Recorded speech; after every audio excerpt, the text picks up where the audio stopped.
In this video, I'm very happy to be putting a Triumph GT6 through its paces. This is the baby E-Type.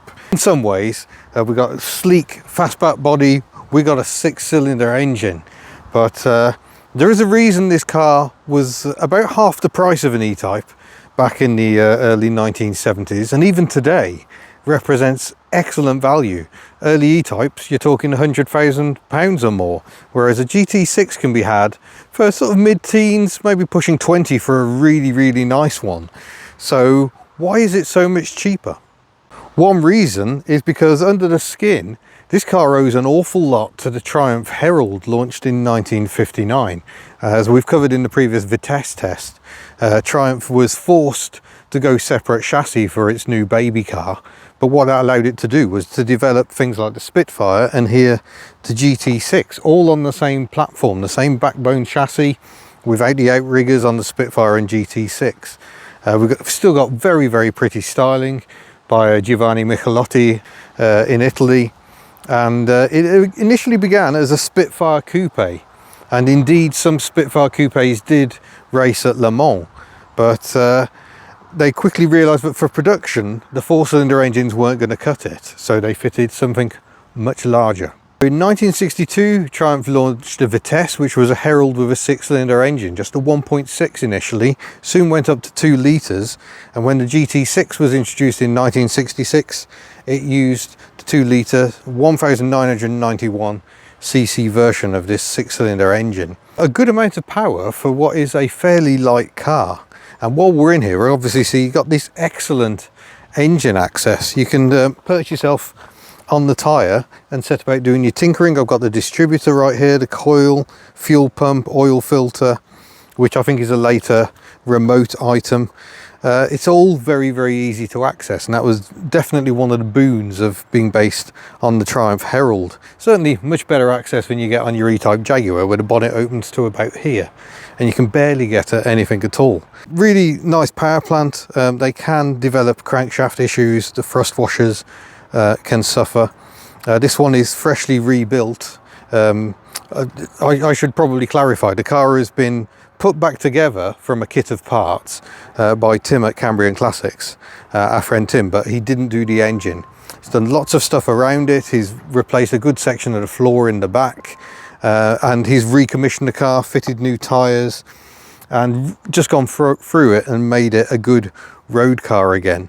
But he's not responsible for the painting under here, which looks like it's almost done with Artex, very similar to a Bonda Keep I used many years ago.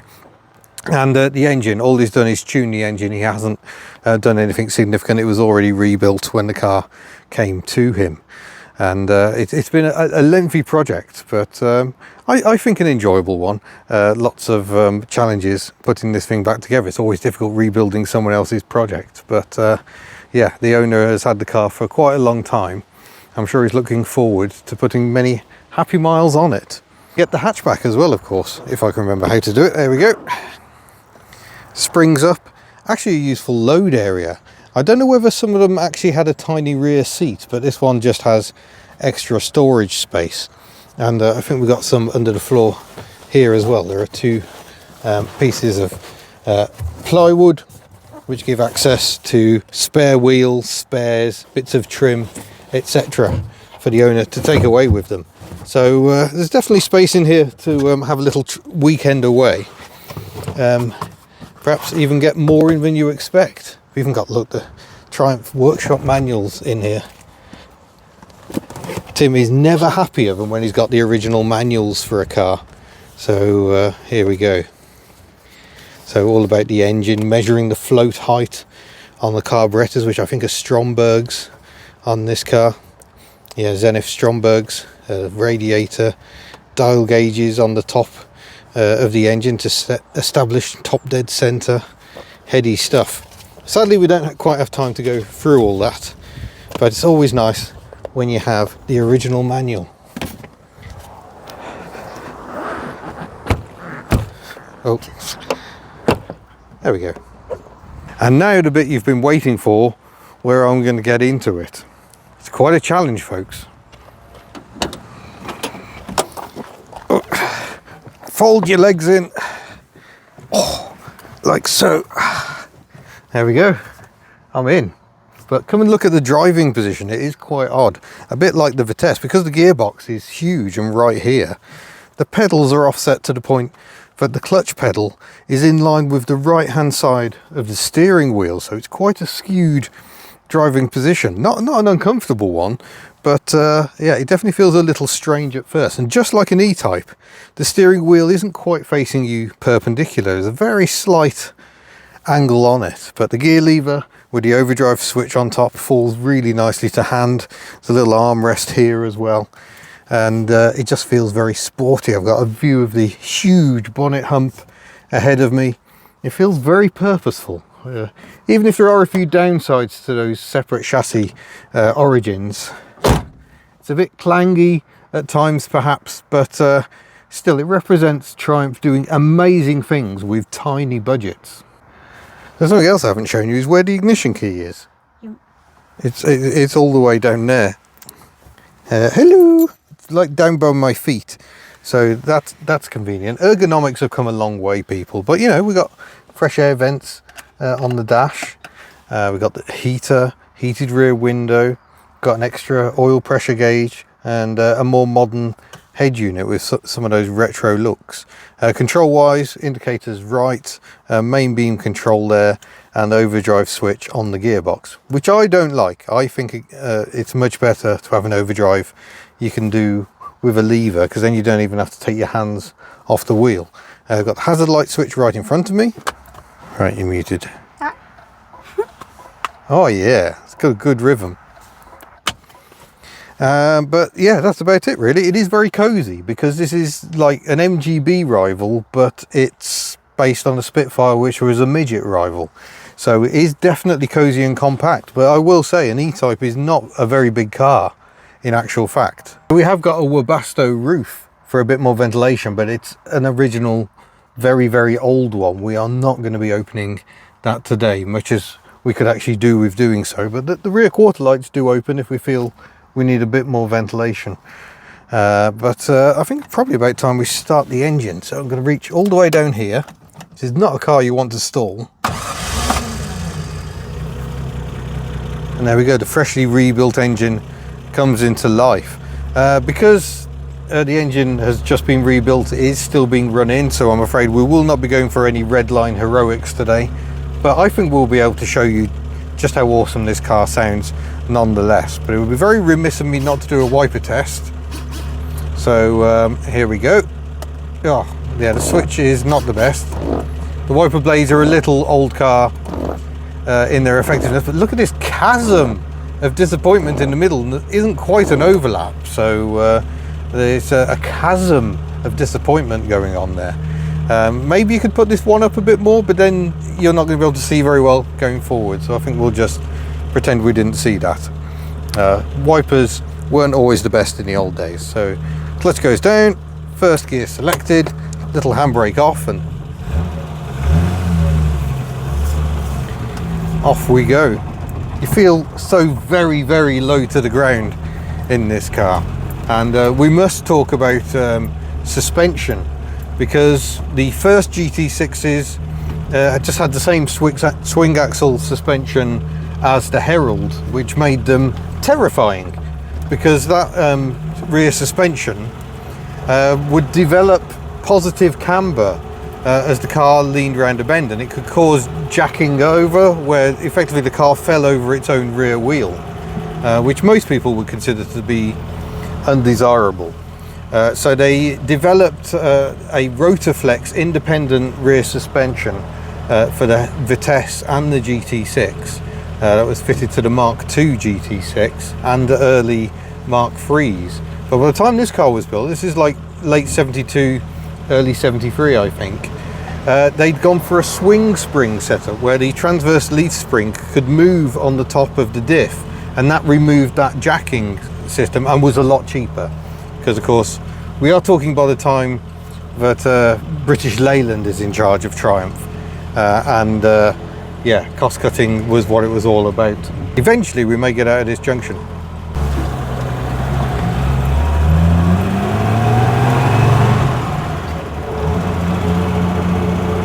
So So you can hear the sounds. It sounds like a very old car, but of course the origins are Triumph Herald in the late 1950s, so it's going to feel a bit old school.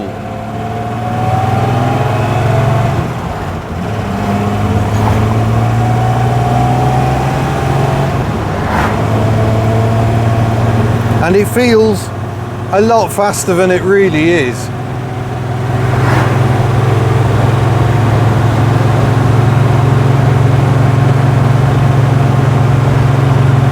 This one's actually got quite a muted exhaust.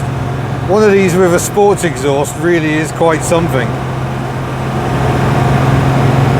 And then of course we've got the overdrive as well, which is like having an extra gear. It's a little epicyclic thing that bolts on the back of the gearbox and gives you an extra gear. And I'm going to get told off by some people believe in using the clutch, but I like that directness of the overdrive kicking in. It just brings down the revs. I don't know which gears it operates in on this car, and on earlier Triumphs like the TR4, TR5, it operated on second, third and fourth, so that gave you like a 7-speed gearbox.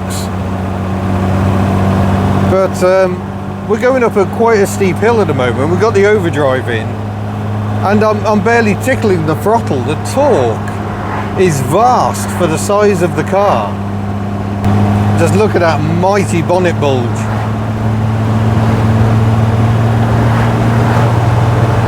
So it feels like we're doing 110 miles an hour. We're doing 50, just over 2,000 revs.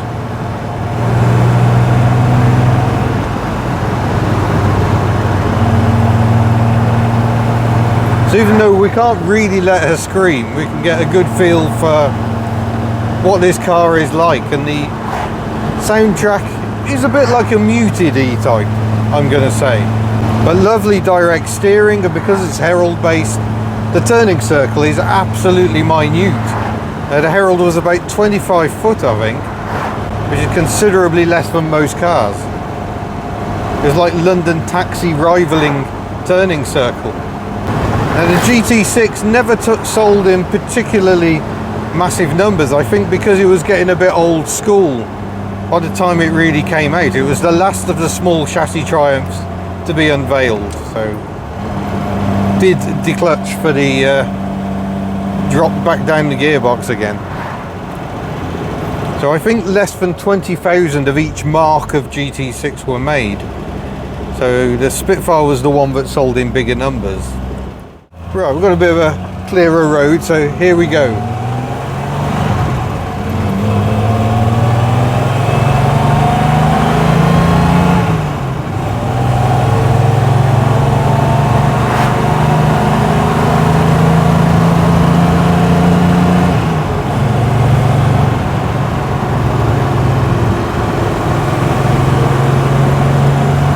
We haven't even hit 50 yet.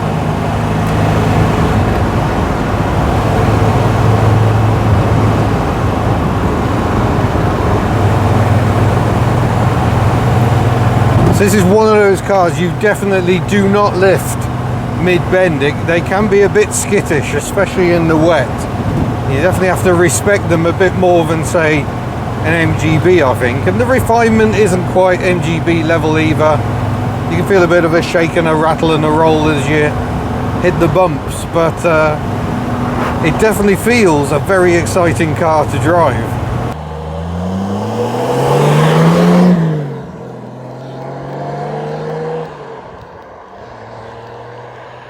And I think you could probably have more fun driving one of these than an E-Type.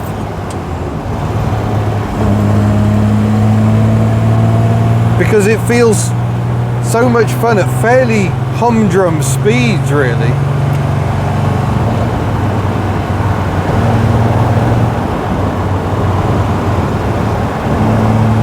The brakes need a good shove. We have got discs up front, but you know, this is 60s discs we're talking about.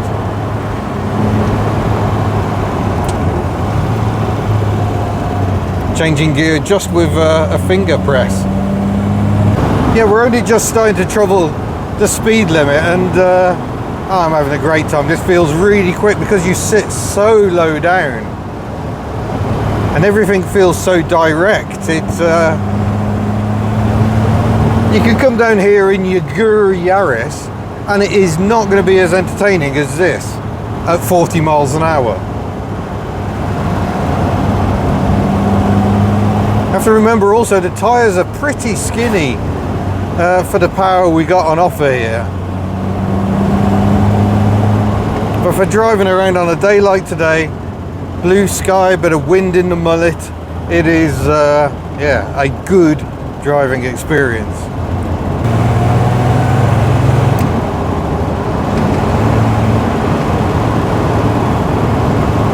Yeah, we do have overdrive on other gears, so we're currently in third gear overdrive, which it turns out is very good for doing the 20-mile-an-hour speed limit through this village in Wales.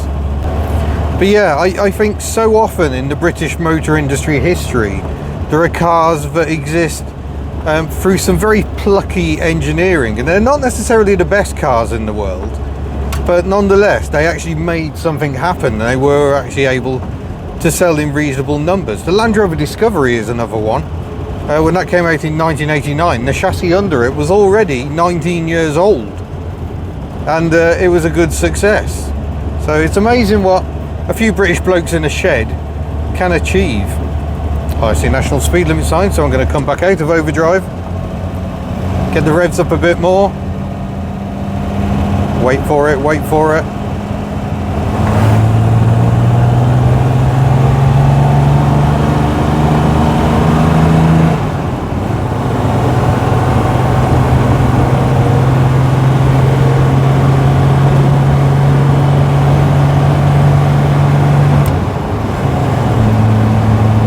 I mean, this is your classic British GT car. It just feels great.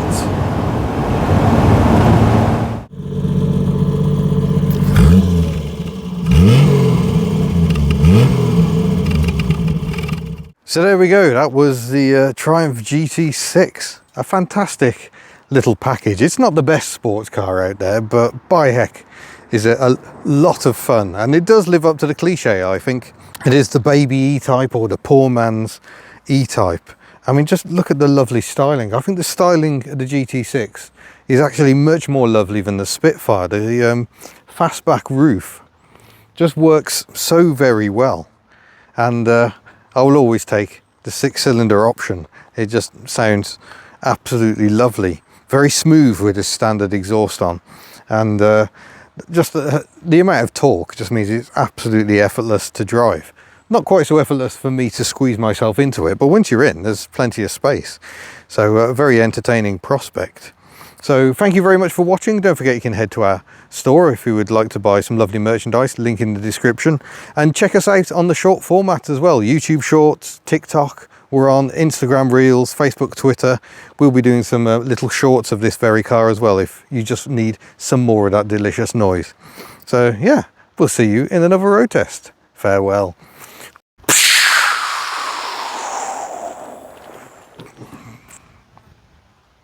Okay.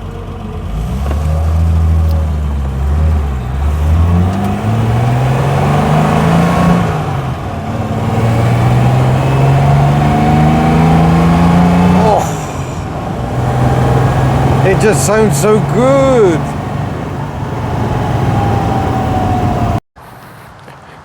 Shooting the B-roll, being really sexy. Look at the lovely little car.